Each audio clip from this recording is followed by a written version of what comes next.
एक देखिए भाइयों,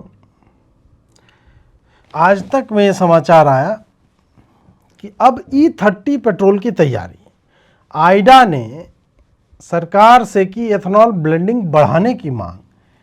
E30 पेट्रोल जो ऑल इंडिया डिस्टिलर्स एसोसिएशन है, बोल रहा है कि एथेनॉल ब्लेंडिंग 20 से बढ़ा 30 कर दीजिए, और डीजल में भी मिला के देखिए थोड़ा चलता है कि नहीं।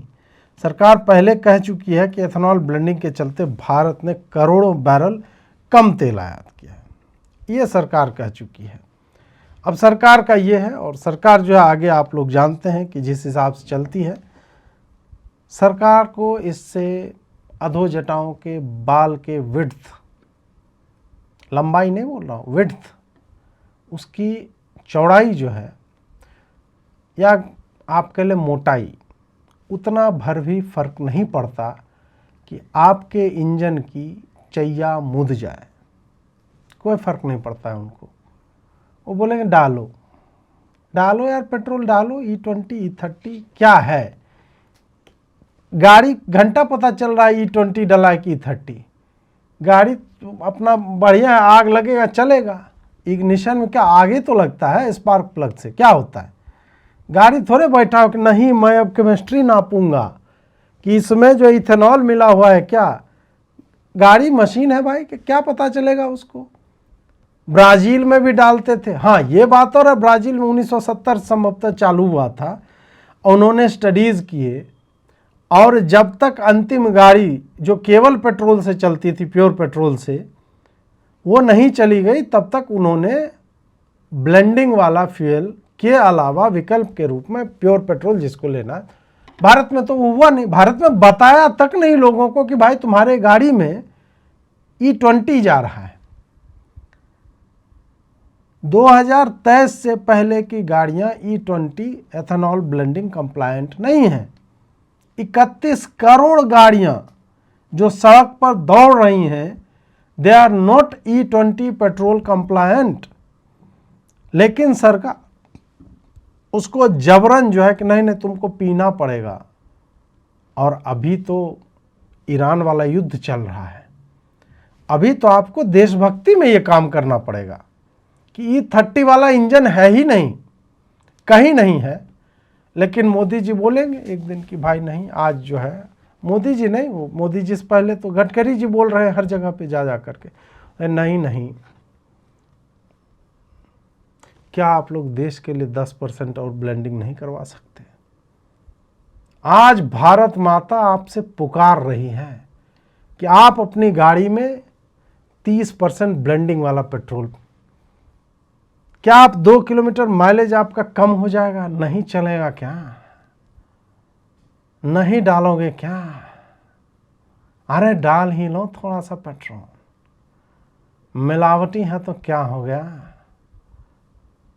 ऐसे करके आपको राष्ट्र के नाम से जागरूक किया जाएगा कि भाई तू ये भूल जा, तू तेरी टंकी खराब हो जाएगी, ज़्यादा दिन तक तेल डला रहेगा उसमें तो जंग वंग लग जाएगा, खराब हो जाएगी, एफिशिएंसी की तो जाएगी, सर्विसिंग ज़्यादा करवाना पड़ेगा, तुम्हारा खर्चा बढ़ जाएगा। सब यार बर्दाश्त करो, भारत माता की जय।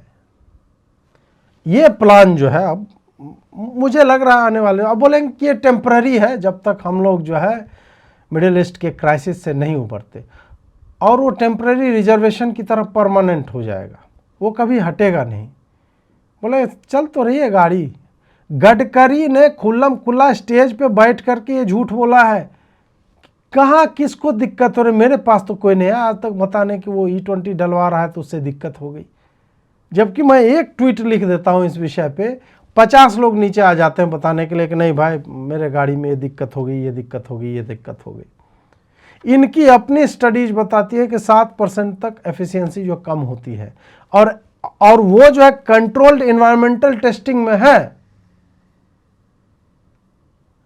पूरी तरह से नियंत्रित वातावरण में इसको जब जांचा जाता है तब 7%।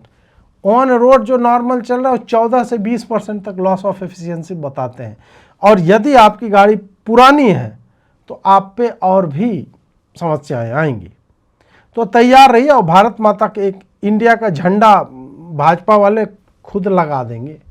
आप खाली E30 का स्टिकर लगा, भाजपा वाले फ्री में झंडा देते हैं तिरंगा का, क्योंकि देश के लिए आप कर रहे हो ना। इंजन खराब होगा आपका, फिर जो है आप नई कार लोगे, नई कार लोगे तो उसके लिए लोन लोगे, तो बैंकिंग सेक्टर में बूस्ट आएगा। कार जो मैन्युफैक्चर कर रही है उसमें बूस्ट आएगा, रबड़ जो बना रही है वो कंपनी में आएगा, माइन जो कर रहा है लौह अयस्क, एल्युमिनियम, बॉक्साइट, चांदी, कॉपर, सारी इंडस्ट्री में उछाल आएगा। तो आप नहीं चाहते कि देश में ये सारी इंडस्ट्री जो है, आप यार कितने दिन कार चलाओगे यार, 5 साल हो गया बहुत। नई गाड़ी लो यार, नई गाड़ी का एक अपना न्यू कार स्मेल भी होता है। कहाँ इस सब चक्करों में पड़े हो कि नहीं यार मेरे बाबूजी गाड़ी 30 साल से इंजन खुला नहीं, पागलपन है ये सब। 5 साल हो गया, भारत माता की जय।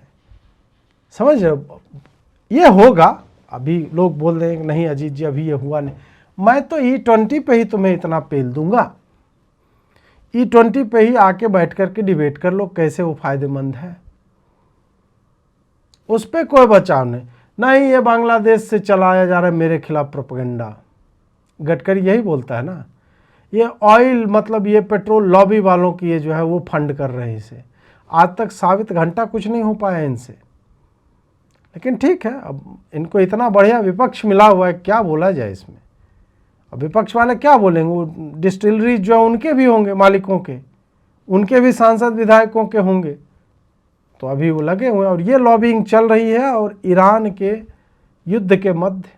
और आप इस पे क्या बोलोगे, आप सरकार यदि अलाउ ही कर दे, करना पड़ेगा। मुझे तो लगता है कल जो ऑल पार्टी मीटिंग है और जिस तरह से युद्ध लग रहा है, ट्रंप क्लेम कर रहा है कि नहीं हमने बंद करवा दिया फलाना ढिमका, वो होने वाला नहीं है। अगले 5-6 महीने मुझे लग रहा है कि तेल का संकट पूरे विश्व में होने वाला है और उसके लिए संभवतः हमें हाथ पांव समेटने होंगे। हो सकता है स्कूल बंद किए जाएंगे, हो सकता है वर्क फ्रॉम होम जो है अनाउंस किया जाएगा। और आप देखो कि सामानों का जो है आटे का, चावल का, तेल का, सबका प्राइस जो है बढ़ता जा रहा है। तो मैं इसके लिए सरकार को ब्लेम नहीं कर रहा हूँ, क्योंकि एक गवर्नमेंट ने इनवाइट नहीं किया है। हर देश में यही स्थिति है। तो यहाँ पे यदि सरकार बोल भी दे E30 लेने को, मेरे पास तो कार भी नहीं बाय द वे, ना बाइक है, फिर भी हम इसका विरोध नहीं कर सकते। पर मैं ये जानता हूँ कि इंटेंट इस लॉबी का क्या है। इसको हमें इस तरह से, देखा नहीं आपने कि इन्होंने कितना बढ़िया से लास्ट में एक लाइन घुसा दिया कि एथेनॉल ब्लेंडिंग के चलते भारत ने करोड़ों बैरल कम तेल आयात किया है। मतलब ये जो है कोई बढ़िया काम जो है ये हुआ है। ये नहीं बताते हैं कि भाई करोड़ों गाड़ियों की क्या स्थिति है। ठीक है, इस पे तो मुझे नहीं लगता कि इतना ज़्यादा मतलब बोला जाना चाहिए, बट आपको समझ में आ रहा होगा कि मैं क्या कहना चाह रहा हूँ।